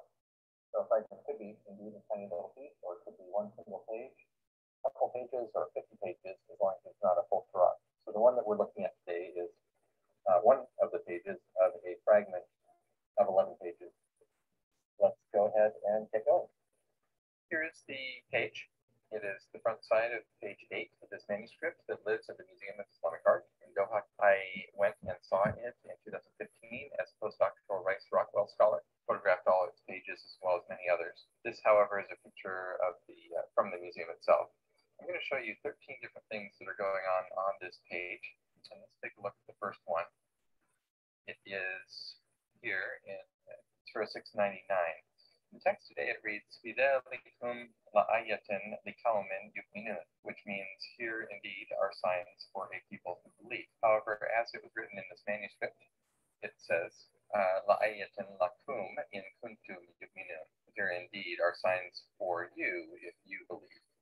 You plural, if you plural believe. So it is a difference. It does make sense, but it is not the way the text stands today. And I've checked a couple of the earliest tafsir. And the things I'm going to talk to you about today, I haven't done a thorough survey of every single one, so I'm going to leave some of this to those of you out there who are very familiar with the materials. If anybody wants to add in the comment section anything that you have found on some of these things, that would be so helpful to me, so we can crowdsource some of this. But I've looked in Tafsir Muqatil, which is an early tafsir. I see mention of this phrase, La ayatan liqawmin yu'minun, but it's it only tells what it clarifies the meaning of it. It doesn't mention any alternate reading there. And similarly with Tafsir Mujahid, which is one of the earliest tafsirs that we have, there's no mention of this verse. So there we go. That's the first one we're looking at. Let's move on.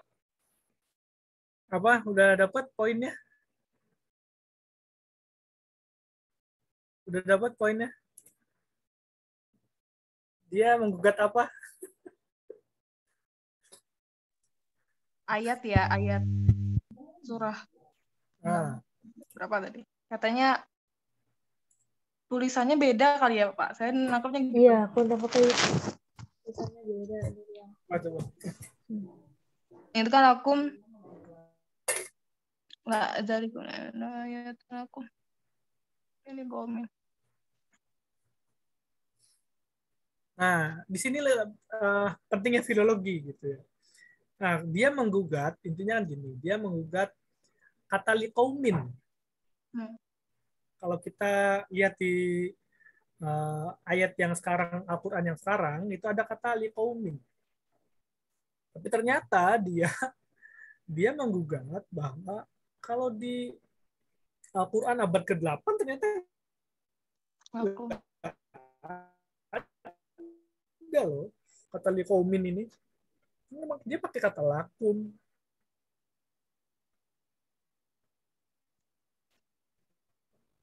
Nah, itu gimana jawabnya tuh? Intinya kan gitu. Dia orang-orang tanda kutip ya, orang-orang, saya nggak mengatakan itu mengkafirkan apa. Dia orang-orang orientalis, orang-orang barat ya, yang menggugat Al-Qur'an, yang dikatakan oleh kita, kan kita selalu mengatakan bahwa Al-Qur'an itu terjaga, perfect preservation. Perfect preservation tadi yang tadi itu. Orang-orang muslim tuh suka ngomong gitu-gitu, tapi ternyata nggak belajar juga. Benernya sih dia perfect preservation tuh atau terjaga selamanya itu apa sebetulnya? Nah, kalau dari segi teksnya, ini ada yang berubah gitu, udah ada yang berubah, udah ada yang apa namanya? Abad ke-8 ternyata nggak ada kata liqaumin. Dia pakai lakum. Ayat yang sama. Inna fi dzalikum ayatin lakum. Intinya gitu. Tapi nanti ada jawabannya. Tapi intinya gitu ya. Pentingnya filologi itu gitu. Jadi kita harus mencari atau menghadirkan teks yang jadul, yang zaman dulu menjadi yang sekarang, dapat dipahami, dapat dibaca, bahkan dapat menjawab argumentasi orang-orang orientalis, orang-orang yang di luar kita yang ingin menggugat keyakinan kita. Tentu saja kita sebagai seorang umat Islam, kita bukan, apalagi umat Islam yang berpendidikan, kemudian umat Islam yang kuliah di IKI khususnya, tentu menjawab orang-orang seperti ini kan tidak mungkin kita demo gitu kan. Ya ada bonyok duluan kita demo kayak gitu kan. Intinya kita harus menjawab dengan ilmu pengetahuan. Salah satu ilmu pengetahuannya adalah filologi. Nah, ini filologi atau tahqiq at-turas. Al-Quran ini kan turas juga, salah satu turas juga ya, karena tertulis kan. Nah, ya karena tertulis, jadi sebagai sebuah ilmu pengetahuan kita harus menghadirkan bahwa apa yang kita yakini itu benar dan argumennya ada. Kalau lebih seperti itu, nanti kita akan lebih banyak nyetel video-video bahasa Inggris, jadi siapin telinganya ya. Karena kita juga nanti mau ngundang orang luar negeri juga, tapi dia udah bisa bahasa Indonesia dengan baik gitu ya. Karena dia, teman saya itu udah meneliti Indonesia itu 40 tahun lamanya. Dia udah sepuh, udah senior gitu. Tadi orang mana, Pak? Orang Belanda. Yang mana yang tadi yang ini? Bukan, maksudnya. Iya, kolega saya, itu guru saya, orang Belanda. Orang Belanda, dia udah meneliti 40 tahun di Indonesia. Dia bisa baca aksara Hanacaraka, bisa bahasa Jawa, Jawa Kromo ya. Kromo Inggil bisa, dia bisa aksara Bali, aksara Lombok, dia bisa. Jadi Masya Allah. Itu kelebihan orang-orang sana. Kita lihat kan orang ini aja dia mau debat Al-Quran itu literaturnya banyak banget.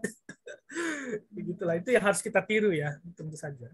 Bukan berarti kalau dia argumennya salah, kita langsung nggak ada hal yang baik yang bisa kita tiru. Itu kesungguhannya, ketekunannya harus kita tiru. Nah, itu, dan saya pernah waktu itu, karena waktu itu dia lagi ke Indonesia, saya diajak makan ke salah satu nasi Padang ya di depan UIN, tapi kampus 2. Nah, suatu ketika saya makan dengan dia, ngobrol pakai bahasa Jawa gitu ya. Ternyata orang-orang di warung itu ngeliatin semua gitu. Oh loh, Mas, kok bisa bahasa Jawa yo? Lah iyo, aku udah lama di neliti Indonesia. Akhirnya orang-orang tuh jadi pada mendekati kita lagi makan gitu, pada ajak ngobrol. Karena aneh juga, karena dia suka ternyata dia udah meneliti Indonesia itu lebih dari 40 tahun. Karya-karyanya juga ada banyak. Teman-teman juga mungkin senang kalau pernah tahu Londo Kampung ya, apa sih yang di YouTube itu? Yang orang Australia kalau nggak salah, dia ngomongnya Jawa, suka mau di YouTube itu, ya kayak gitu-gitulah. Intinya dia sudah bisa bahasa Indonesia dengan baik. Gitu ya teman-teman. Barangkali ada pertanyaan, silakan. Kalau kita sendiri di mata kuliah ini, ruang lingkupnya bahas tahqiq turutsnya itu naskah apa aja, Pak? Nah, iya. Kalau di perkuliahan ini, tentu saja kita akan belajar teknik dasarnya ya, dasar-dasar meneliti, kemudian dasar-dasar memilih naskah, kemudian cara mendeskripsi naskah kuno gitu ya, cara-caranya, teknik-tekniknya. Tapi saya pengen teman-teman itu lebih pakai bahasa daerah masing-masing. Nanti saya carikan gitu ya, naskah-naskah kuno yang isinya tentang aksaranya Pegon misalnya, atau aksaranya Jawa gitu ya. Nanti itu akan menjadi salah satu UAS-nya. UAS-nya itu salah satunya adalah itu. Jadi hanya saya mendata teman-teman itu bisa bahasa apa aja sih gitu ya, bisa aksara apa saja sih gitu kan. Itu saja, bukan tanpa tujuan, sebetulnya saya pengen nanti ke depan itu ada salah satu, bukan ya UAS-nya ya, UAS-nya itu adalah membuat satu suntingan teks teks dari bahasa daerah ke atau aksara daerah ke bahasa Indonesia atau aksara Latin. Jadi kayak gitu. Jadi nanti disesuaikan dengan keahlian masing-masing. Nah, di sini ada orang Jawa banyak nggak?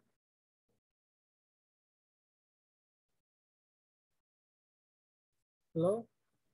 Saya Jawa, Pak. Ya, Sunda, Pak. Oke. Sunda ada. Oke. Aku nggak ada pilihan Jakarta sih, Pak. Jakarta Tapi nggak ada ada Pak, Melayu, Betawi. Melayu paling nanti. Melayu ya. Ah, Melayu. Melayu bisa kan? Siapa? Bisa lah, Melayu.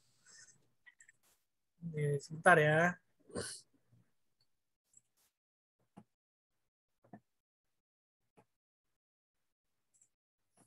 Sebentar, saya searching dulu.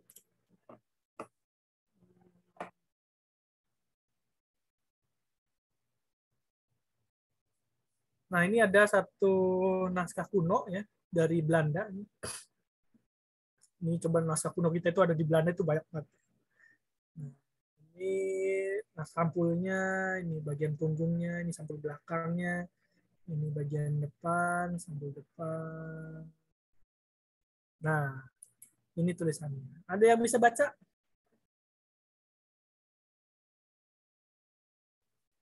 Nggak ada, Pak. Ada Bapak bisa baca, Pak? Bapak bisa nggak sih? Bahasa Babat dulu. Pajajaran kan, Pak? Jago Babat bahasa Pajajaran. gini.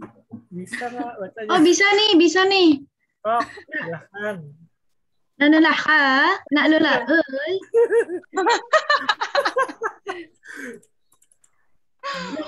lamba lola, Iya.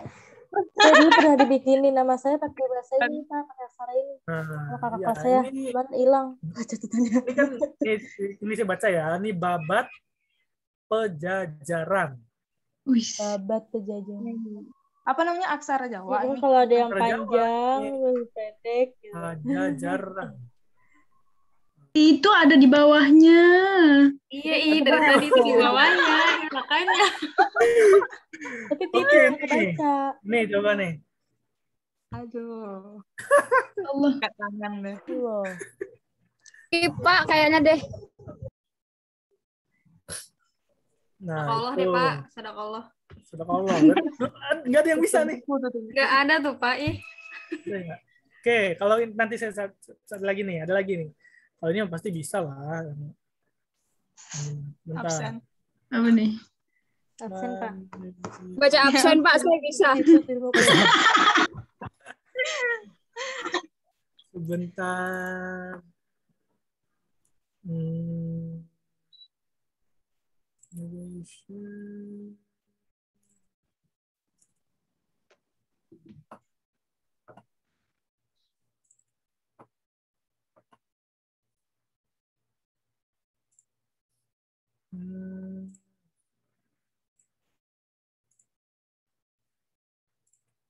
Kelihatan nggak? Kelihatan, Pak. Kelihatan. Alhamdulillahirrahmanirrahim. Bismillahirrahmanirrahim. Alhamdulillahirrahmanirrahim. Wassalatu wassalamu ala sayyidina Muhammad.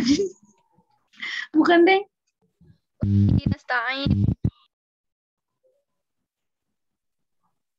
Wabihi nasta'in. Billahi ala nabi. Apa sih? Ala ibni Nih. Hikayat. Dari sini nih. Ini bahasa Melayu. Aduh. Ini bahasa Arab ya. Inilah hikayat pada menyatakan Putih Bilqis kan. Saya dulu baca ginian bisa lupa. Siapa sebenarnya cuma tulisannya agak terlalu ini pegonnya Melayu, Pak. Ya ampun. Almarhumah nenek saya suka bikin lagu terus pakai kayak gini tuh. Oh iya kan? Nah itu iya. Masih ada nggak tulisannya tuh? Daripada bukan ya Pak, daripada. Ya ampun. Juga juga ya Pak kalau misalnya ada yang apa? Ini naskahnya. Kalau yang pesantren atau yang aksara ini ya gampang lah bisa. Tapi yang lain memang harus ada usaha ini. Nanti akan saya carikan yang lebih mudah lah. Itu kan sulit ya. Yang tadi. Kayak tintanya ngeblur gitu kan. Iya. Susah ya. Ya gitulah, naskah kuno namanya kalau yang ngeblur kan cetak. Kira-kira jadi apa? Tadi ada yang Sunda nggak? Sunda ada nggak? Ya, Kaisa Lutfia, Pak. Kaisa ada ya. Kalau ngomong Sunda kasar, Pak, gak pernah Sunda halus. Gimana Sunda kasar itu? Itu deh, Pak, gak bisa dicontohin, gak boleh, Pak. Nanti takut keceplos. Bentar. Kaisa, nih. Yang Sunda siapa yang Sunda? Kaisa. Cerita. Tuh apa tuh? Semuanya mute kecuali Kaisa. Oke. Tahu cerita bukan sih, Pak? Cerita Anda.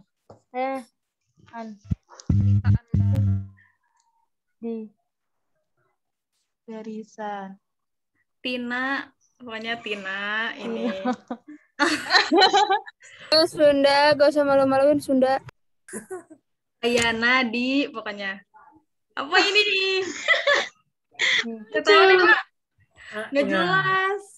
Carita anu dianggit ya. Carita anu dianggit. Artinya Angge. Tina asal bahasa Jawa. Dibasakeun tapi ayeuna digantos. Dibahasakeun karena Sunda. Cakep. Supaya gancang macana. Oh iya benar. Lucu.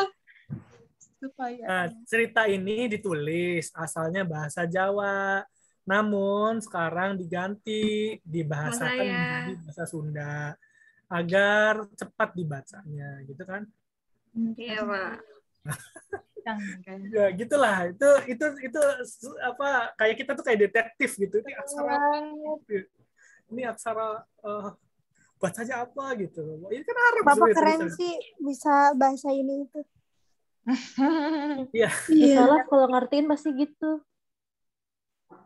Ya gitulah, intinya seperti itu. Ini karena ditulis oleh orang biasa ya, artinya bukan orang kerajaan tentu saja. Tulisannya memang ada acak-acakan gitu ya. Tapi kalau ditulis oleh orang-orang kerajaan, orang-orang istana itu biasanya bagus-bagus gitu. Ada hiasannya, ada. Nah, intinya kita akan latihan kayak gitu-gitu. Baca-baca. Pegon Jawa mana Pak Pegon Jawa? Pegon Jawa, oke. Sebentar ya. Pegon Jawa. Pak Dija suruh baca, Pak. Lagi. Jangan apa, Pak? Kan kamu lagi podcast, kalian lah kasih tahu. Iya. Ngapa dia? Begitu konsepnya ukti sister. Sedulur. Pegon Jawa ya, sebentar.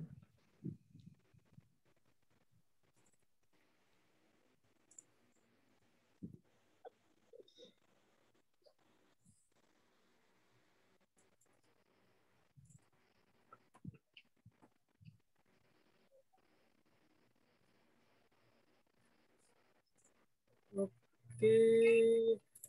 Bentar. Nih kalau yang ini ada yang bisa baca nggak nih?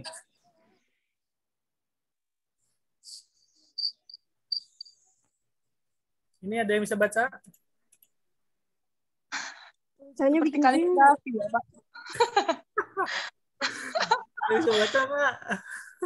Lazim, indah sekali tulisannya ini. Ini bahasa oleh pejabat ini, Sultan Ahmad bin Sultan Zainul Abidin. Ini Khotulus kan ya? Ini apa, Pak? Kalau Khotulus. Iya, ini dibuat oleh salah satu Sultan Trengganu ya. Kerajaan juru tulis, biasanya dia pakai juru tulis. Itu ditulis kepada pejabat Inggris biasanya. Bahwa ini surat ditulis dan dengan tulus ikhlas. Kemudian suci hatinya. Nah, kemudian suci yang tiada menarik. Kemudian terus dalam yaitu daripada Paduka Sri Sultan Ahmad Ibnu Sultan Zainal Abidin yang di atas tahta kerajaan di dalam negeri Trengganu. Serta dengan di arah takluknya sekalian barang disampaikan.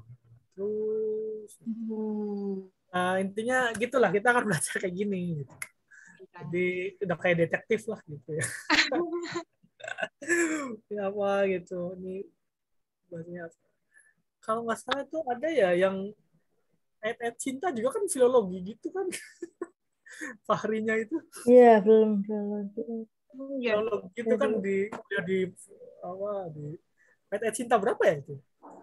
Yang di luar negeri itu, di Paris Fahrinya. 2. Apa? Ayat cinta kan cuma sampai 2 kan? Iya, cuma 2. Kayaknya sih pertama. Emang bukan pertama. Pertama di Mesir pokoknya. Ya, kalau lebih kita akan belajar seperti itu, teman-teman. Ya, gimana? Bapak, kan itu tadi ada pegon Melayu, pegon Sunda, terus pegon Jawa. Tapi kenapa nggak ada yang Jakarta, Pak? Jakarta. Indonesia, kan biasanya kan kalau anak-anak pondok nulisnya kayak gitu tuh. Cuman dia tuh pakai bahasa sendiri. Berarti dia Melayu nggak sih? Iya, jadi kalau di Jakarta ya Batavia, terutama zaman dulu, itu dia pakai bahasa Melayu. Betawi kan Melayu. Melayu. Tapi makin kesini pakainya bahasa kita gitu ya, Pak? Iya, makin modern kan, banyak kata-kata serapan dari bahasa Inggris, dari bahasa Arab. Gitu. Jadi kalau dulu yang Melayu di Jakarta itu, kalau mau lihat sisa-sisa peninggalannya itu ada di Pacenongan. Itu ada tuh. Pak? Di Jakarta mana ya, saya lupa. Barat apa ya? Jadi di browsing aja lah, ada itu di Pecenongan. Atau di museum nasional ada, di perpustakaan nasional juga banyak, banyak di perpusnas. Di lantai 9. Itu nah kalau udah nggak pandemi sih pengen gitu ngajak teman-teman sana ke perpusnas gitu ya. Ngelihat naskah kuno, ngelihat apa.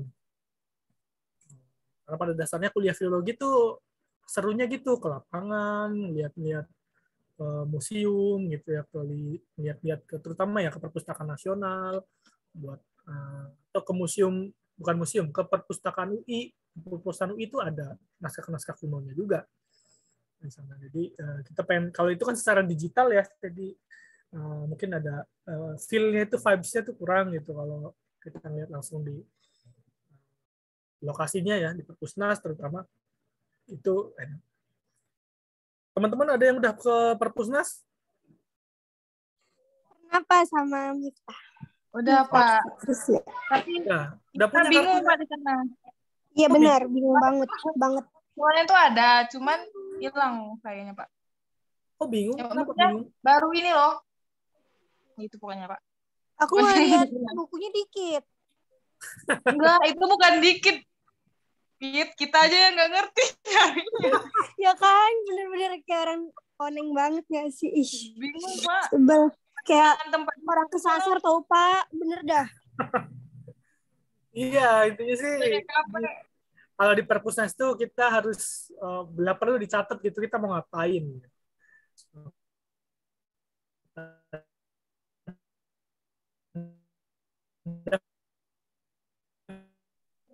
Ya, Bapak.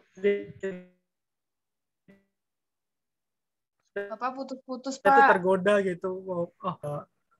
Paling atas itu ada. Bapak diulangi lagi tadi bicaranya.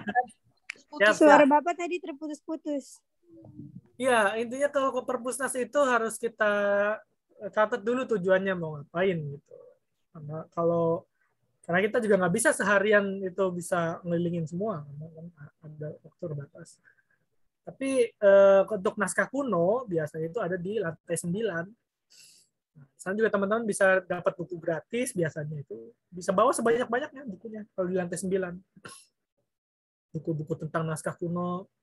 Nah, kebetulan saya juga ada di situ dan terbitin buku berapa? 2 misalnya. 3. Nah, 3 buku yang saya terbitkan di perpusnas itu gratis, itu bisa diambil. Cuma tinggal nulis nama sama kartu perpusnasnya kan nomornya berapa. Jadi kayak gitu. Ada lagi? Cukup ya, nanti coba Kosmat tinggal dibuat kelompoknya. Lalu nanti tugasnya saya posting di Google Classroom ya. Ya, Pak. Di sini sudah masuk semua kan Classroom-nya? Belum, Pak. Belum. Linknya Pak. Iya, Pak. Oke, nanti saya share di grup Telegram. Telegram udah semua ya? Udah, Pak. Oke. Ya, Pak. Bapak, jadi yang tugas individu yang post di Instagram tuh gimana, Pak? Intinya itu kan nggak mesti harus langsung sekarang gitu. Saya juga kan nanti postingnya di Google Classroom gitu. Teman-teman tinggal ikuti saja di Google Classroom ya. Nanti kalau saya minta slide ya slide. Kalau minta ini itu tinggal ikuti saja di Google Classroom. Intinya di Google Classroom itu apa tugasnya gitu aja. Nggak usah pusing-pusing dulu. Oke, Pak. Ya santai aja. Saya juga nggak akan memberatkan teman-teman. Kita pengen enjoy aja gitu. Tapi yang penting sih teman-teman paham ya, mengerti. Kemudian ya tentu saja kalau sebagai seorang mahasiswa, sebagai syarat administratifnya absennya harus lengkap gitu ya. Kalau absennya nggak lengkap kan saya juga lapor ke Ibu Kaprodi kan repot juga kalau nggak lengkap. Gitu ya. Sebentar, tadi yang belum absen ya? Absennya di mana? 5C.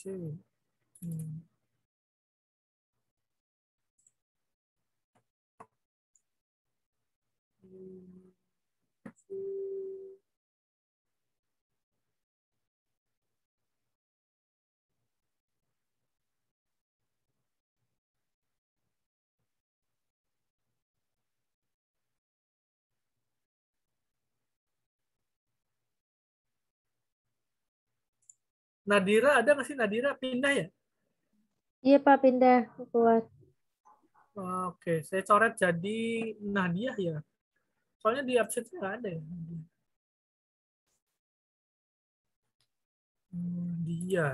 Nadia Nurul Islami ya.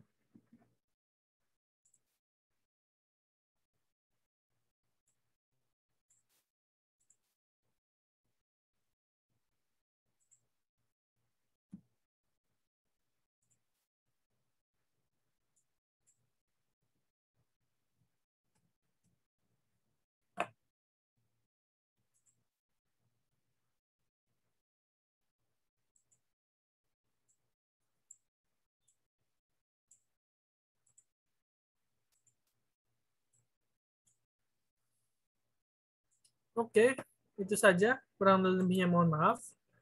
Sampai ketemu minggu depan. Jaga kesehatan selalu dan salam untuk keluarga. Assalamualaikum warahmatullahi wabarakatuh. Waalaikumsalam. Terima kasih, Pak. Terima kasih banyak, Bapak. Istirahat. Selamat makan siang, Pak. Ya. Aduh. Kaisa ngapain nguap? Tantu. Maaf. Izin lift dulu ya. Iya, Pak. Iya, Pak. Oke. Terima kasih, Pak. Dadah, Bapak. Sarang heo. Hei, Kaisa, baby.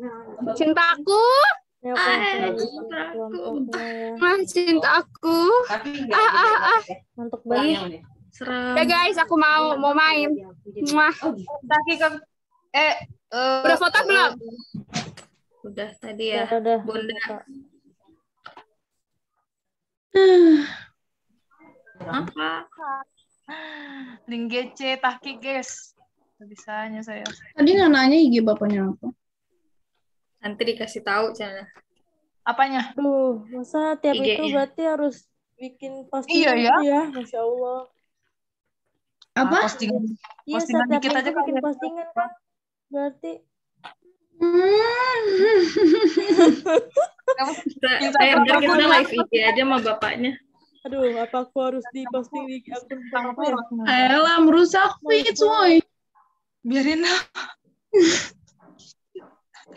Ini aku langsung kelompok aja, kelompok 13 kelompok. Aduh, mantap banget.